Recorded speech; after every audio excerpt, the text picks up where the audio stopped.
Hello, everyone. Hello, Frank. Welcome Hello. to the new year. Yeah, How's it happy going? new. Happy New Year. Happy New Year to you and to all of you who are watching us, and those of you who are celebrating the new year, because in some parts of the world, the new year is yet to come. But Yeah. some countries have already celebrated it.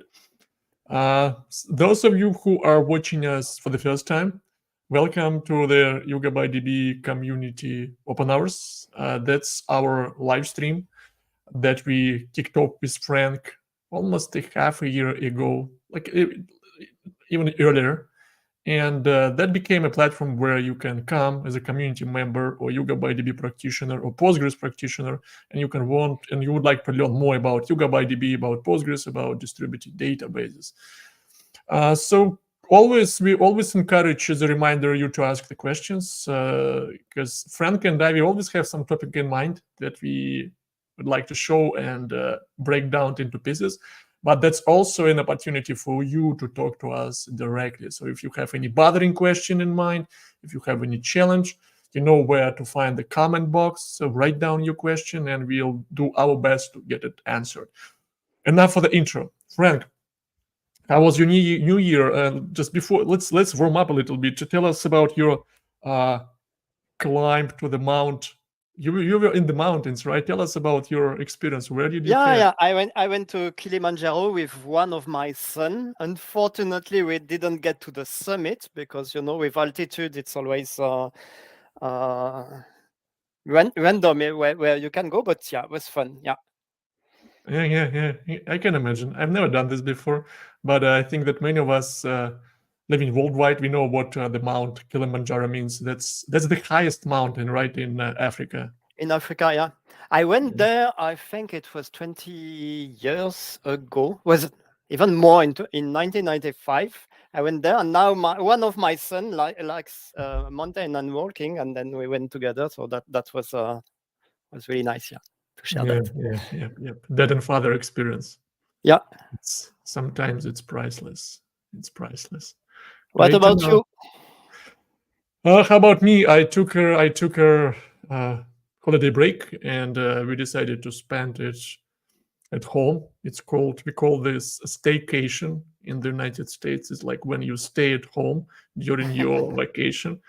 And the reason why we stayed is that we live in Florida, and right now we have the best season. It's mild weather, it's sunny, but it's not hot, and there are so many places around my town that we don't want to leave this state in the wintertime. And we explored different places. Especially my kids are very little. They hate me going hiking with them, but I usually go and get them to different amusement parks such as Legoland or Universal Studios. That's what we do here. Oh, cool. Yeah. Different age and different preferences. But yeah, as a father, I also enjoyed Legoland, because even though that park is designed for kids, all the rides, but still it's we adults, we also partially kids, right? And we want to get into that atmosphere and to get those emotions together with your kids. All right. So yeah, a quick public exchange of our holiday experiences. What happened? Yeah, let's start. Our primary topic for today is related to the core database improvements in YugabyteDB. Can you quickly give a quick intro, and then we will talk about some other changes that happened in the world of YugabyteDB? And then we'll get back to your demo. But just as a quick intro to get everyone ready on what's coming. Yeah. The main one is about the concurrency control, where from a user point of view, it doesn't change a lot, but the way we manage logs is very more similar to how Postgres does. And we will see that the wait queue for locking between sessions. Mm-hmm. Okay. That's cool, because we'll discuss it in details. But right now, we support a sort of an optimistic, right, concurrency control. And if the transactions, if there is a conflict between transactions, one of them will fail. But the new I will one, show both, and yeah, it's also the occasion to see a bit of internals and what we can trace. There are some flags that we can trace in a lab to really understand how it works, and always good to understand how it works. exactly. All right, that's coming, my friends. Stay with us, because if you know Frank, he always comes with some low-level crazy stuff that he wants to show, and that's gonna happen probably in 10 minutes. Because right now, I wanna give you update on other interesting things that might be the area of your interest. The first one is, if you use macOS on Apple M1, or if you have any database server that runs on any ARM64 architecture and you use Docker, finally, YugabyteDB Docker images right now support the ARM64 architecture. Let me share the screen and let me show you that ticket on GitHub. There was a drama because many community members were asking for this feature for a while, including myself, and that was like a holiday gift for many. Let me find the window. What is it? Yeah, this Yeah, one. before it was not so difficult because the Docker file we use to build the official image is open source, so you can always build it yourself. But yeah, better to get it in Docker Hub. Exactly. I am the one who runs everything on Mac, and whenever I can run those, I can run x86 images on my machine, but Docker was always complaining about this incompatible architecture, and Because there's a it's result. a kind of emulation of the processor instructions. Yeah. Yes, and I would say that the performance was slower. Like whenever I was running my YugabyteDB cluster in Docker on Mac machine on Apple M1, it would be slower when I would run, let's say, something natively, or like when I would run YugabyteDB on a Linux machine. So right now it's nice. So like this was started like back in 2021. Can you imagine that?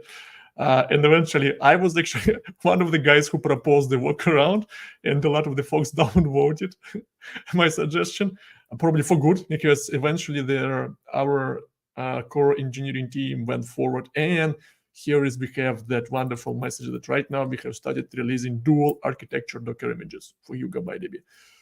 So enjoy, my friends. And you know, I don't have a Mac, but I also use ARM because I use on the Oracle Cloud, we can have a free VM, always free, always up, with 4 vCPUs and I think 24 gigabyte RAM.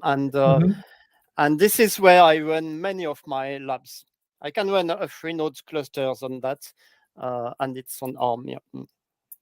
So okay, that's good. So I know that Oracle has. So Oracle, you're talking about virtual machines, right? Just a dedicated.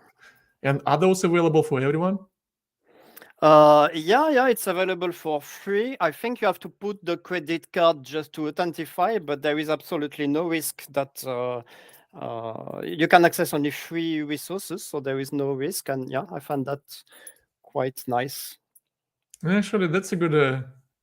Folks, And when you have remember this. something It's like free this is from where you can Oracle, get. Yeah, this it's is where always you good can get it. But like, I mean, like, yes, you just the only thing that is related to Oracle here is the Oracle Cloud, and Oracle gives you a chance to use some cloud resources for free. Why not? Especially if you want to have something in the cloud available immediately. I love it because I knew that you can run Oracle Autonomous Database for free with some limited configuration. And that was, I also love this whenever I wanted to do some experiments with the Oracle database. But what you disclose right now, I like it. I like it. Yeah, it's nice. Yeah. Oh, by the way, yeah, we've got a few welcome messages from our friends on LinkedIn. Let me copy them here and share with everyone. Hello, Eshwar. Welcome to the new year and welcome to the first episode of our community open hours. And thanks for being our consistent attendee, because I think that it's Eshwar keeps coming to our community hours every time. Yeah, really nice. And also, yeah, it's like I need to do this. Unfortunately, yeah, there is no any good integration between the streaming platform we use for the community open hours and LinkedIn But yet. also, it's good that you see the comments because I don't see them on LinkedIn from my side, even refreshing. You need to refresh. Yeah. You remember? You told me to do that in the past. I think I did it, but yeah, depends on the browser. Maybe I don't know. Yeah. And also Balakrishan, welcome and thanks for joining us today. Okay, so what's next? The next thing is related to another update, right? Before we get into the new concurrency control mode, is AI, artificial intelligence. I think that right now the world is divided into two groups. Some people embrace this and crazy about this technology. The other people just hate it because come on, stop talking about this AI. It sounds like hype. But there are some useful use cases for the UI, including when you have some huge knowledge base, right? And you want to train some large language models on that knowledge base, and then the model can talk to you. It can share the knowledge with you by just learning what was on your original data set. And what happened also, I think that closer to the end of the year, let me share my screen again, we integrated AI into the YugabyteDB documentation. Going back. So now, not this one. Where is the docs? I need to open the docs. So now when you go to the technical documentation, you have choices. You can read, you can search using the conventional method, or here is down the screen, you have this Ask AI button. And a few suggestions, right? Let's say, how do I create an index? Will it work? Yeah, it works. So this one was how it works. Like we use large language models. It can be OpenAI, it can be some other model by a different provider. It doesn't matter right now. But how this model was enhanced and customized, it was trained on our documentation, on the data from our documentation and from GitHub issues for the past year. So generally, it's very large data set. And this is how it works. Let's, for instance, today what we are discussing weight on conflict. Let's ask whether it has any knowledge about this weight on conflict. What's the weight on conflict concurrency control? Because I don't think that's a standardized definition, right, Frank? Usually, we tried to put the right definition because optimistic and pessimistic looking can be used at many levels from the application from many places. The good thing with this Ask AI is that it searches on the documentations, but it also searches on GitHub. So if there are new features or maybe existing features that are not that don't have a lot of documentation because it's new preview, whatever. There are some interesting information in the commit for the feature, for example, in GitHub, and this comes also there. Yeah. Yep.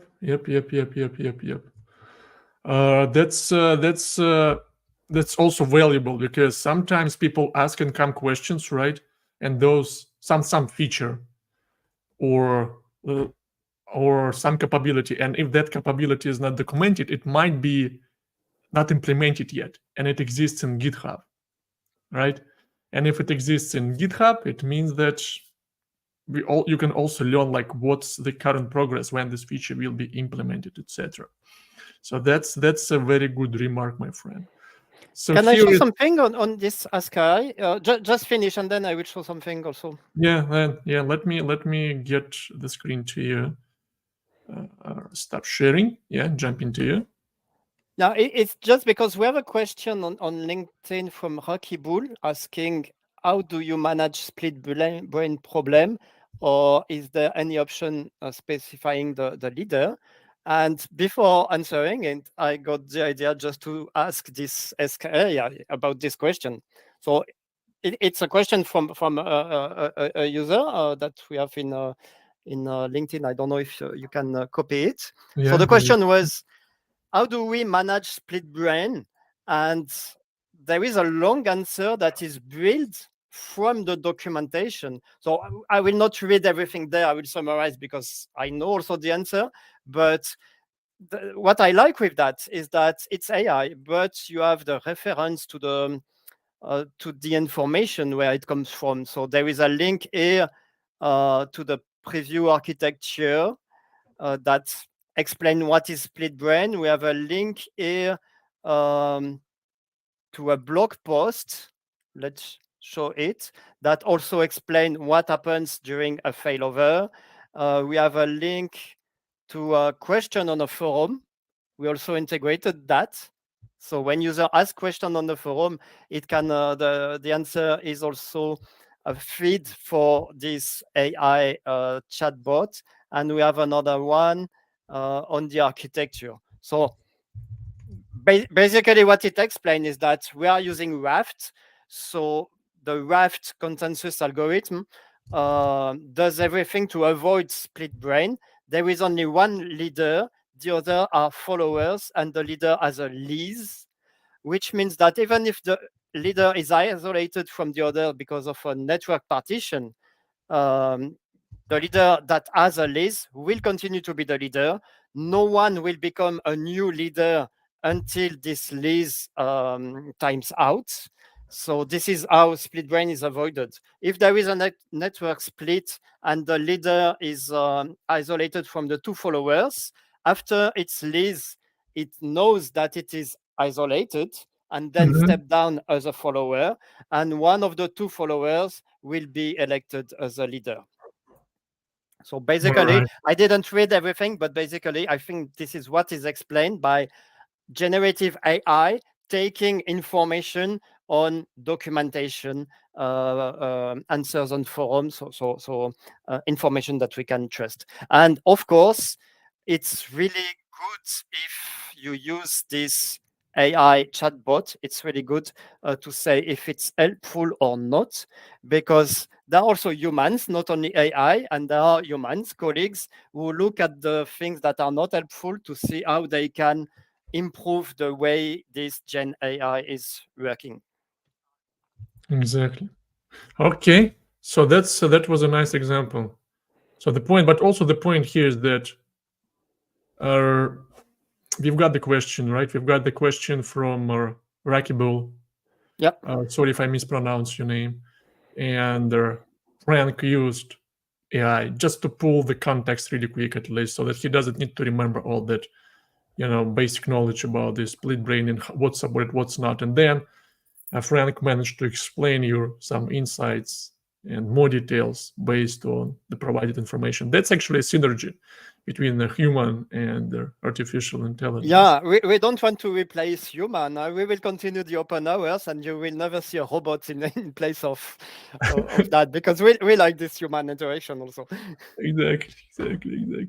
Okay, so I think that's it. Those were two most notable updates that happened closer to the end of 2023. The first one is now we've got YugabyteDB Docker image supports the ARM64 architecture. Enjoy if you use any ARM CPUs on your machine. And second is right now their experience on the docs became more AI driven. You can go and you can use the AI to search through the information that is available on our technical documentation and also on our GitHub. Now, time at the drum beat. We are getting to the main topic, Frank, to the wait on conflict. That feature. So right now, this feature is in early access, beta, or general availability. What's the status of the feature? That's a good question. I think it is GA in 2.20. Yeah. How about we ask AI? Yeah, probably we have documentation which explain exactly which features are GA or not, but it is there. Yeah, but I will show that in a lab. Let me just start a lab there. So you see my screen here, and I will run. Actually, I'm on this VM LS CPU, for example, CPU. Yeah, while you're setting up, our AI documentation chatbot said that the wait on conflict concurrency control is in tech preview. Okay, take preview. Yes, yeah. So you see, I'm using this this VM on the Oracle Cloud that is ARM with 4 vCPUs. Yeah. Okay, and I will just run with Docker. Actually, I'm using Podman, but it's the same. So the image of 220 that I start, I just start the image with a sleep infinity so that I can connect to it and run what I want to run. So Podman exec, and I start YugabyteDB. I pass some parameters. So I set read committed isolation level to have the same read committed isolation level as Postgres, and I disable the wait queues, which is actually the default. We will see later what happens with the wait queues, but first I show the previous and the default. And how do we name the default? Do we name it the wait, the fail on conflict, right? It's called the default concurrency control. Actually, the parameter is wait queue. No. I'm talking about the default one. About the default one, the default concurrency control that existed before the wait queues. Before the wait queues, it's with wait queue to false. The name is a fail on conflict. Yeah, fail no. Okay. Actually, it depends.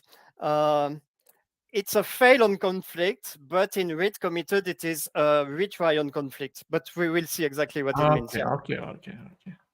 It's it's not so easy. I will open 2 sessions because, of course, when you want to show something that happens with logs between sessions, you need 2 sessions. So I have 2 sessions connected there. And on the session on the top, set timing on.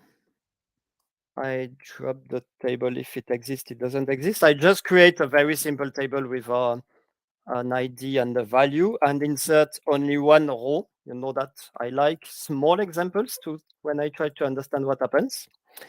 And I start a transaction with begin transaction.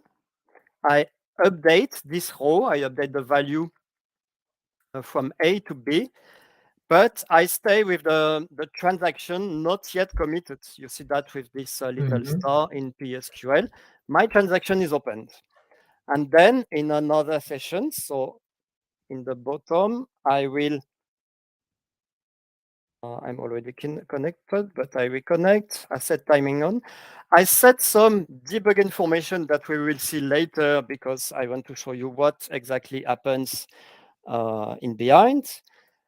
From there, I can select because reads do not block, writes do not block reads. So of course I can select, but if I want to select for update, so this is a select where I want to be sure that nobody is changing what I read because someone is actually changing this row.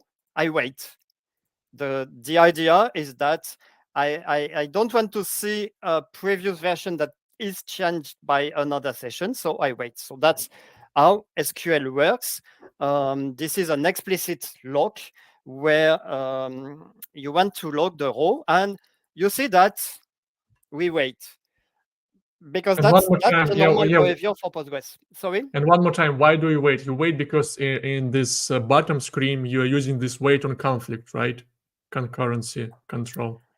I didn't enable the wait queue, so I'm not using the wait on conflict because this new feature is at the lower level. Here, from the user perspective, I'm waiting, but we are kind of simulating a pessimistic locking with optimistic locking. And that's why I enabled the more logging. I will show you exactly what happens, but maybe before I come to the first session, I don't commit, but I just come to show what we have in PG logs. So in Yugabyte, we use the same views as Postgres to be Postgres compatible, but we have more information because we have a different storage and different transaction. And we put that in an additional YB detail column. Let me zoom that to show it. So there is a lot of information because it can be useful when you troubleshoot something where the application is waiting, you want to understand why. So for the moment, I just queried pglog, and you can see 3 rows there. All rows are from my current transaction, the one that did the update.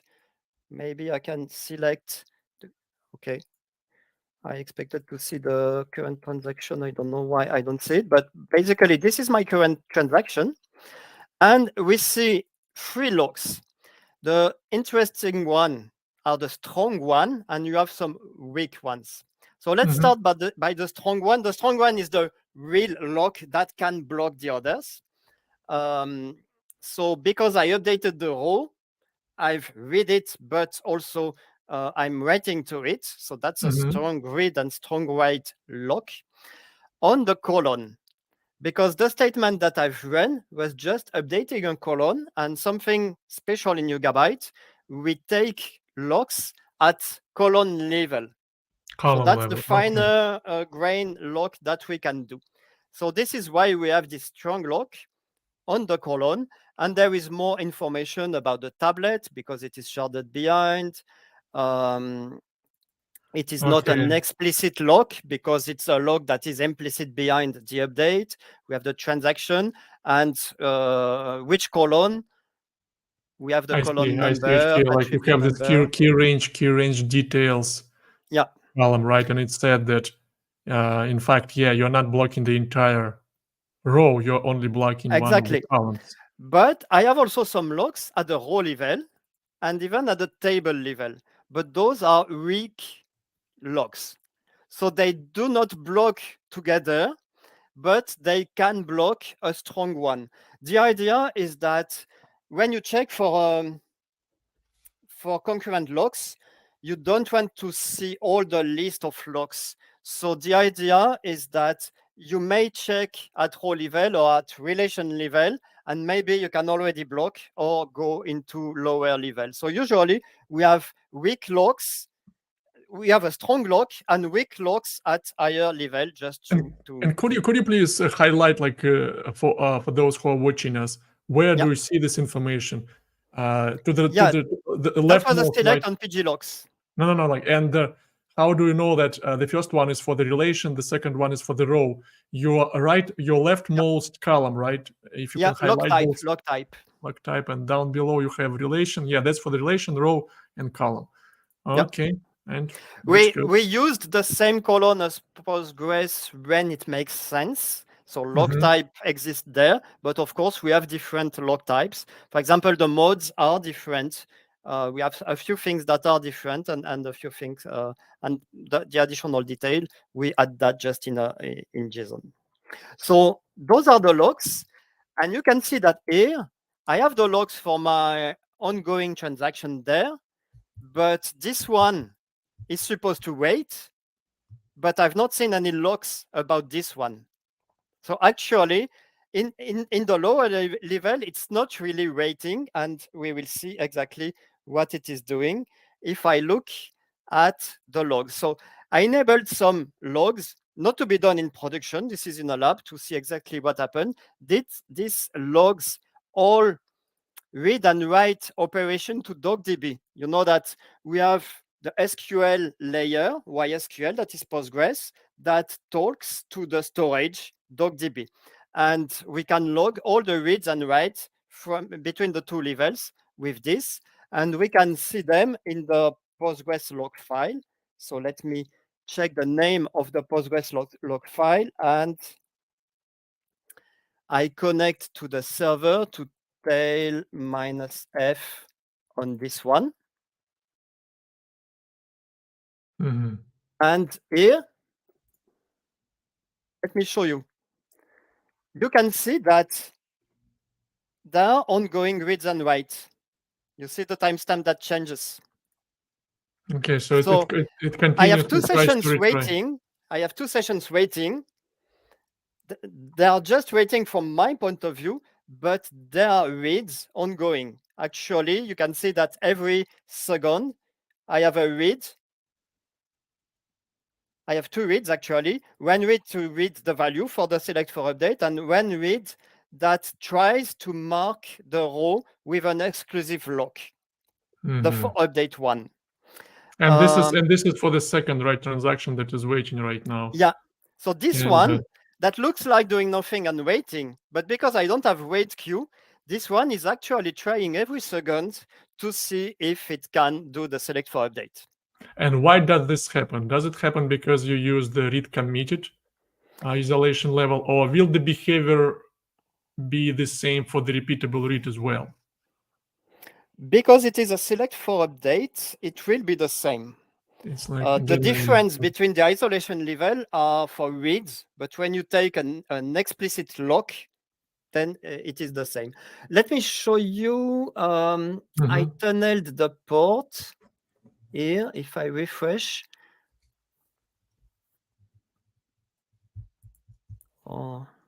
if I look at performance, live queries, I can see my 2 queries there. And I can see that this for update has a long elapsed time, because from a SQL point of view, it is waiting. But if I look at the metrics and the number of operations per second, you see that during this wait, I have 2 reads per second. Here more because I've run a few queries myself. So those 2 reads per second are exactly the retries that happen. So what happens here is that before the wait queue that I will show later, before that, we didn't have a way to wait on DocDB on the lower level, but we simulated that with automatic retries. Every second it retries. And we don't see that, the user doesn't see that because the SQL layer is doing those retries. And I can also show, let me just cancel that. And I can also show the parameters that manage those retries, because we have parameters for everything. We'll just cancel this one. I will run it again if I need. The default parameters for this retries is the first retries happens after 100 milliseconds. And then the next one will multiply this. So the next one will happen after 200 milliseconds. And that until the time is 1 second, and then it will retry every second. And now you understand why we have seen that every second, just because of those parameters. I can change them to show what changes. Just to do the calculation with some maths and some logs, we can calculate it, but I use a recursive query just to see what happens with those parameters. If I put those parameters, I can see that the first retry is after 200 milliseconds. So after 3 retries, the fourth one was every second. And now if I set the parameters a bit lower, like I start with 10 milliseconds, I multiply only by 1.2. And so here I expect that the first retry is after 10 milliseconds, then 12, then 14, and I expect that I go every second after 25 retries. And I will tail this again so that we will see what happens. I'm going back there and tail minus F there.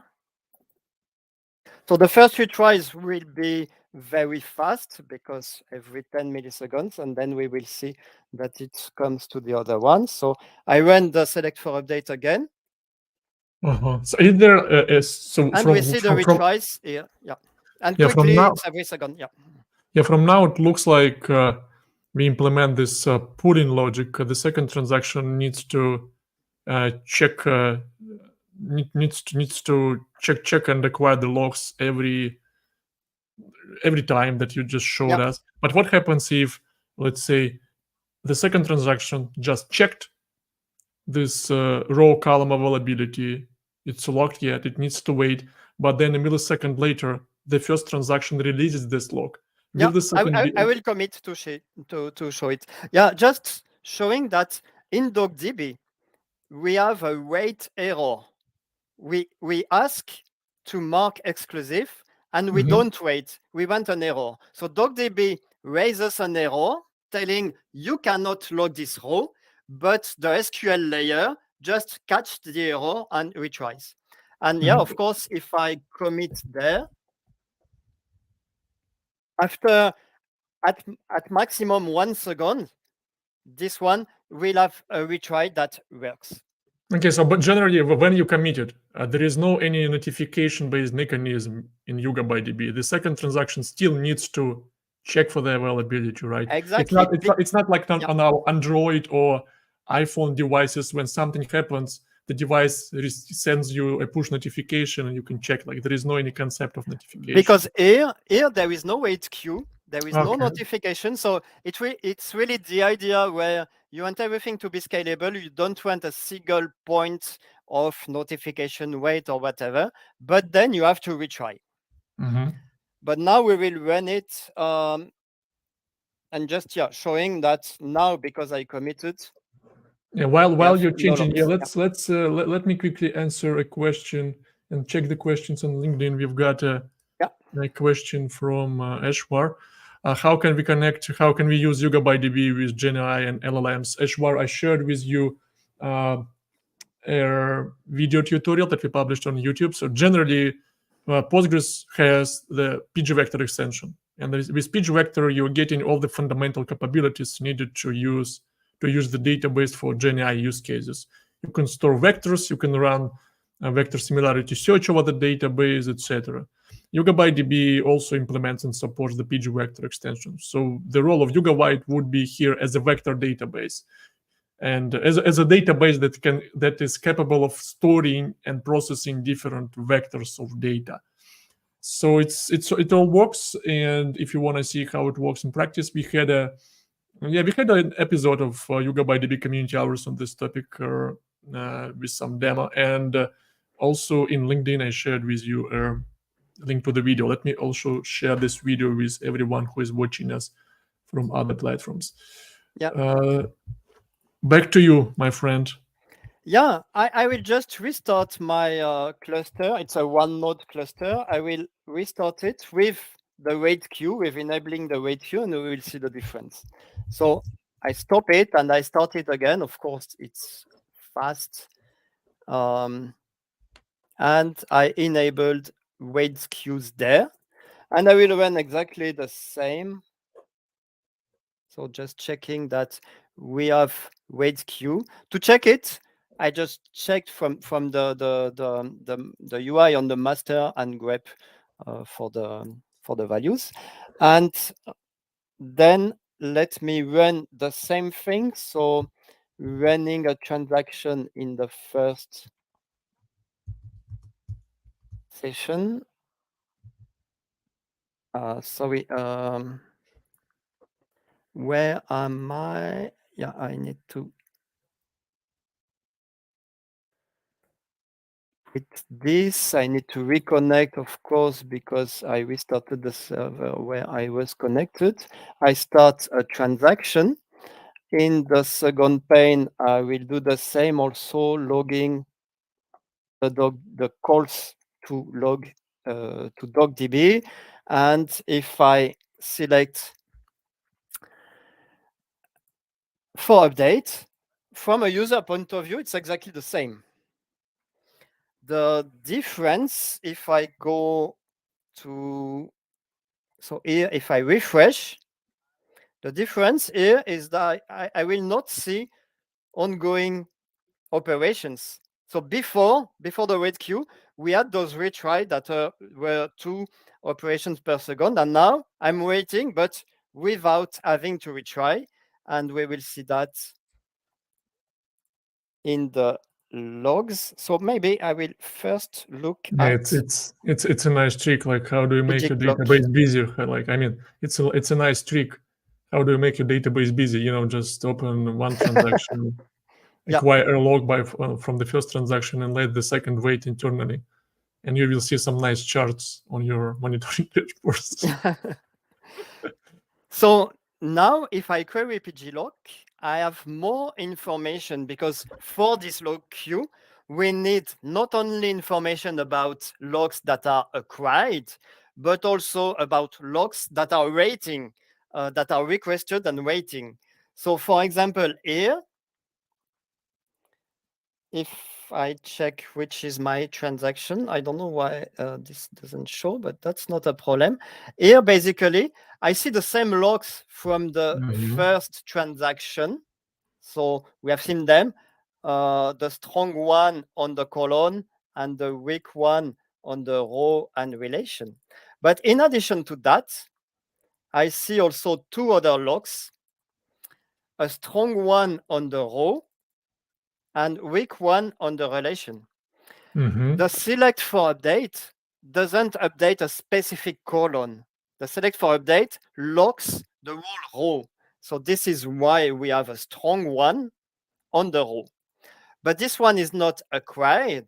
It is waiting, and we see that by the block by information. So this one is waiting, blocked by the other one, transaction.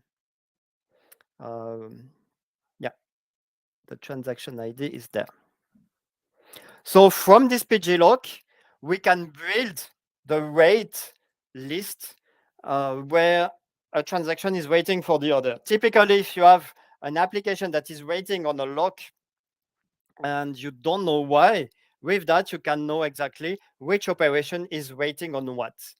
And I will check also something. And question for you, why the first if I missed it, sorry, why the first transaction acquires a weak read-write lock on the row, but the second needs a strong lock on the row? Because the first one was an update of a column. So you write only the value for one column, not the others. But the select for update is for the whole row.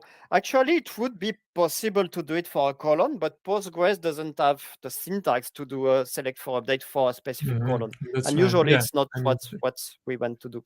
And So, you're selecting, and even if we decide to introduce this optimization, still right now your query selects all columns, right, for the row for update. This is how your request looks like. Select star, right?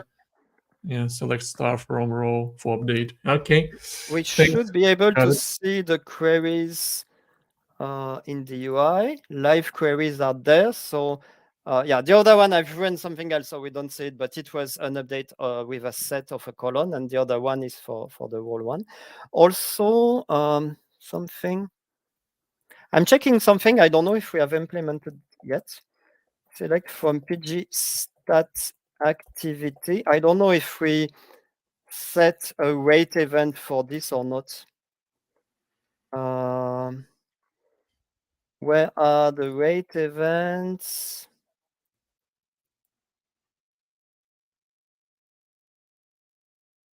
Wait event type, wait event. I'm just checking if we set the wait event or not. We don't currently do it, but we will do it. To be able from pg start activity to see that this one is actually waiting. And by the way, the pg logs view that you're using today was also introduced, folks, in the latest release. It was delivered together with this wait on conflict concurrency control mode. Yeah. And if we want to know more about what happens and what is different, because from a user point of view, it's the same. This one is waiting, and the only thing that we see is that we have more information about the lock that is trying to acquire. But of course, we can look at what happened there, I think I need first to get while the you because it has changed. Yeah. Also, we've got a question from Eshwar. What happens if we have duplicate transactions? So then how it's working? The question was asked before you switch to the wait queue part of the demo. So it's related to the first part. So generally, I think that Eshwar is saying, like, what if you have two transactions and both transactions are updating the same column, right? The same. So this is what we have. We have two transactions. The first one, I started it with a begin just to wait on it. The second one, I was just using the auto commit because it waits. But basically, here we have two transactions. I don't know exactly what you mean by duplicate, Ashwa. Probably, yeah, like Eshwar, you can clarify. I can guess that, let's say, the second transaction also updates the same column. What happens if it also gonna update the same column? I think that it also will it wait until the first transaction commits, or will it abort?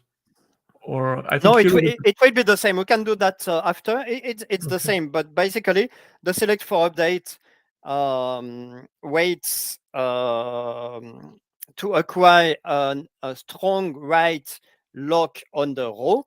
If it was a simple update, then it would be waiting to acquire a strong write on the column.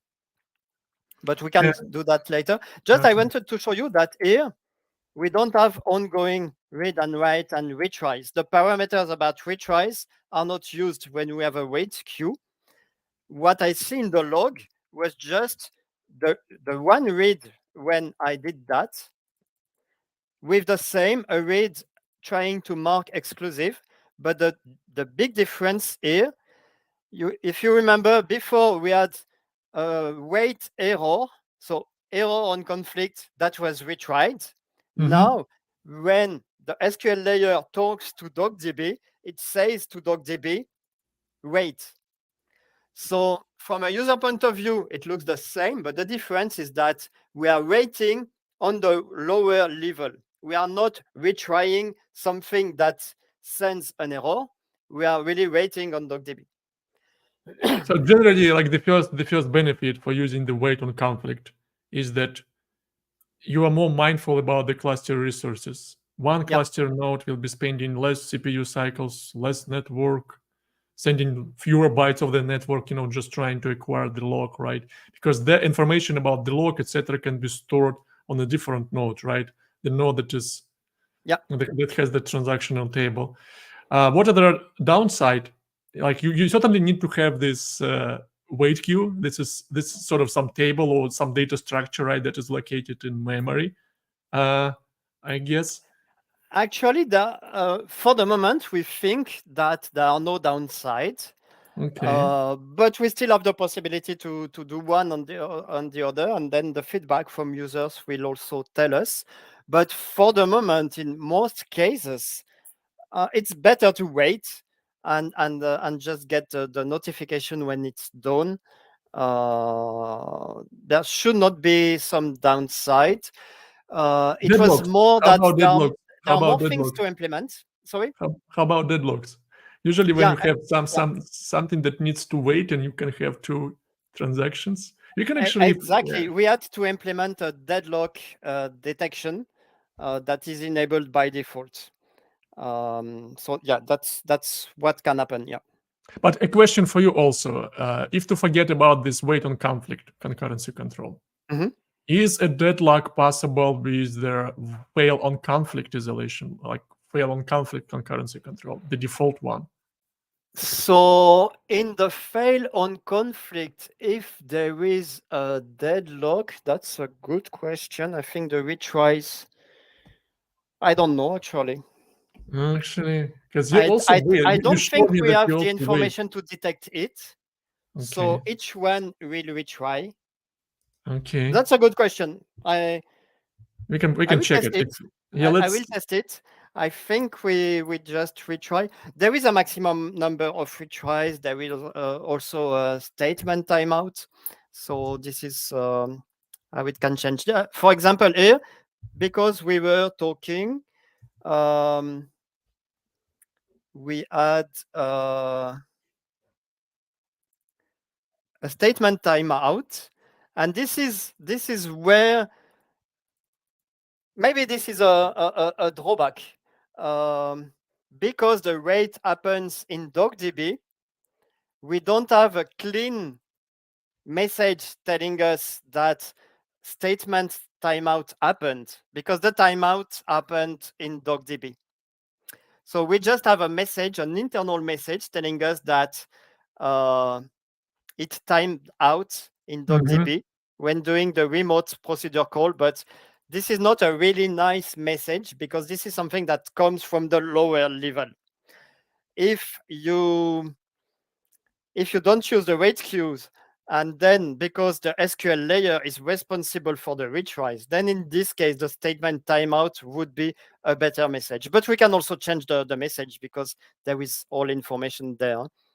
So for the moment, maybe that's something we can improve, the message in case of timeout. For the moment, we just push up the message from DocDB, and maybe this one is not the best one for the end user.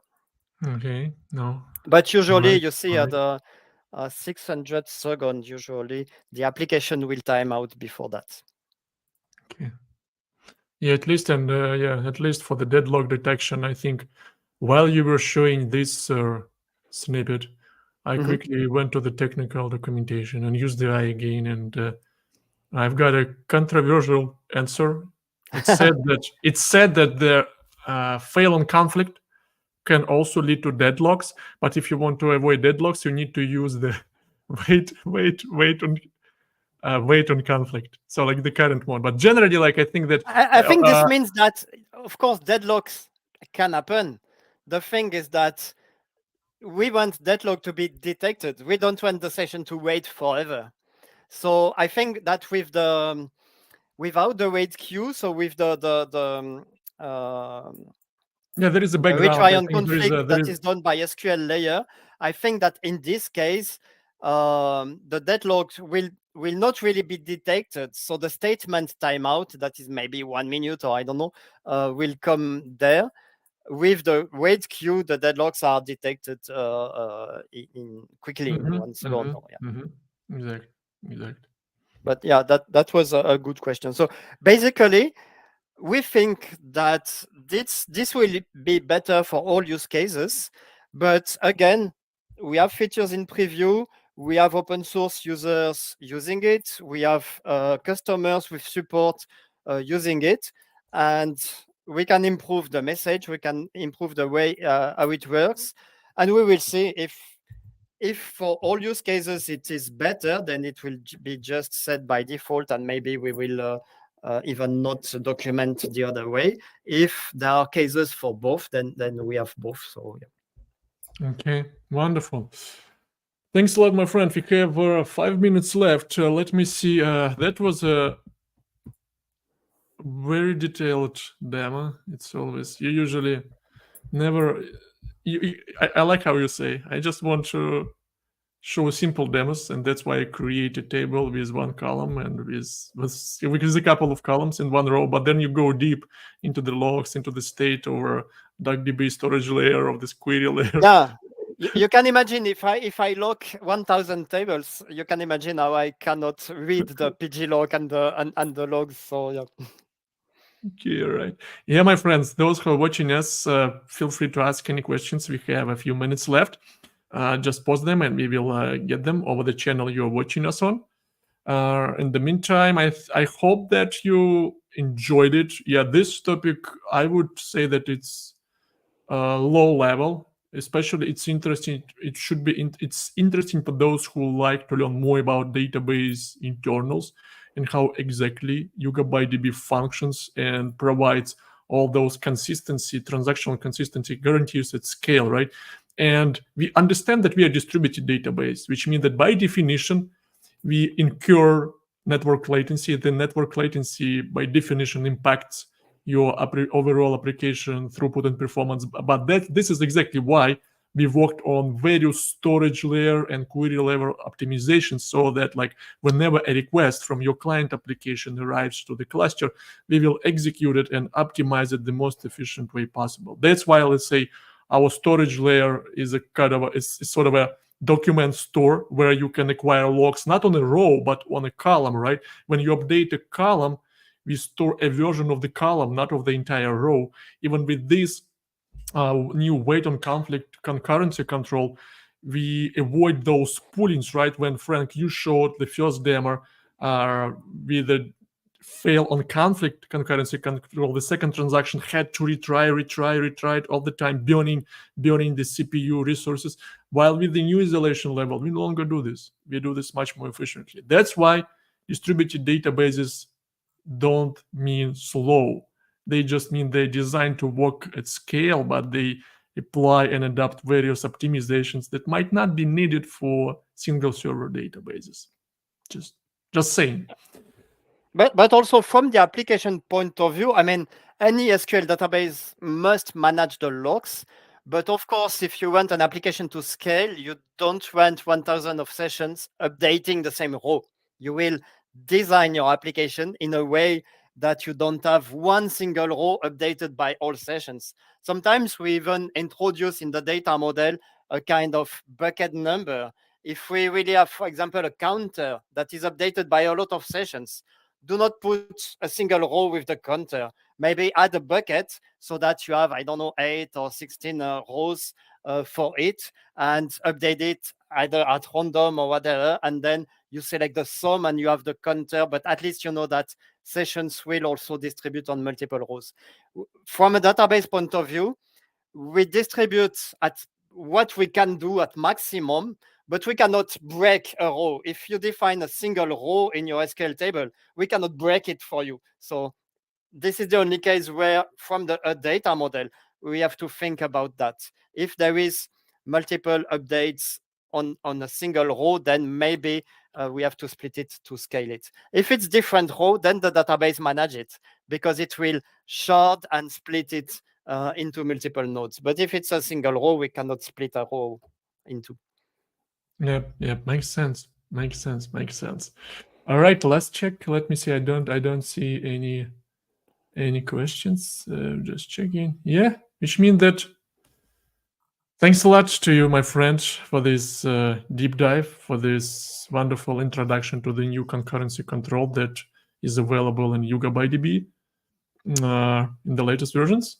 And thanks to all of you who joined us today, and thanks to all of you who are asking us and challenging with your questions. If you're curious to learn about some other specific topics that are related to YugabyteDB internals or application development on YugabyteDB, join our Slack channel and just send us a message, propose some topics, and we'll make sure to come prepared and show you how it works in practice. Having said that, bye-bye, and thanks for joining. Bye-bye.